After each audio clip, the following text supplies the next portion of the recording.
My name is Hein Prella, Director at Superannuation Warehouse. I'll briefly discuss the basics when setting up a self-managed super fund. At Superannuation Warehouse, what we do is the complete package in setting up the self-managed super fund and maintaining the self-managed super fund on an annual basis. This means when we set up the fund, we will issue a tax file number and APN plus the standard documentation you would need.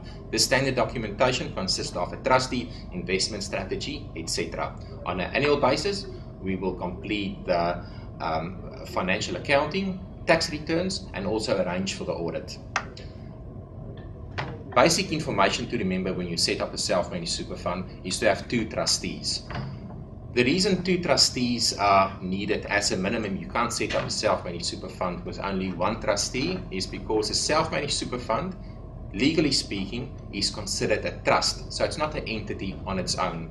So the tax office always wants 2 people to manage the trust or to act as trustee. So if you're only a single person and you want to set up a self-managed super fund, the default is to usually do it with a spouse or a sibling or something like that.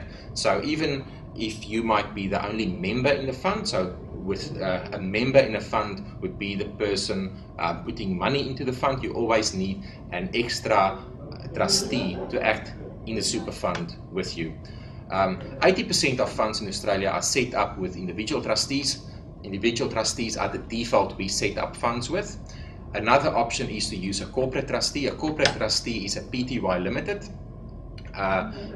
What would happen if you are an individual and want to set up a fund just by yourself? You can set up a corporate trustee or a Pty Limited. You will be the only director in the Pty Limited. The Pty Limited or corporate trustee would act as trustee of your self-managed super fund, and in the case that you would die, the company is regarded as a separate legal entity and the trust can or the self-managed super fund can continue.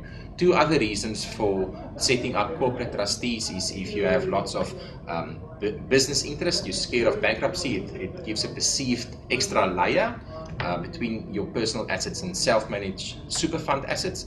And another reason to set up a corporate trustee is if you consider buying property in your self-managed super fund on a later basis. If it's a simple fund, however, set it up with the default is with individual trustees. There's much more information regarding the pros and cons on corporate trustees, but when setting up a fund, always remember to have at least 2 trustees.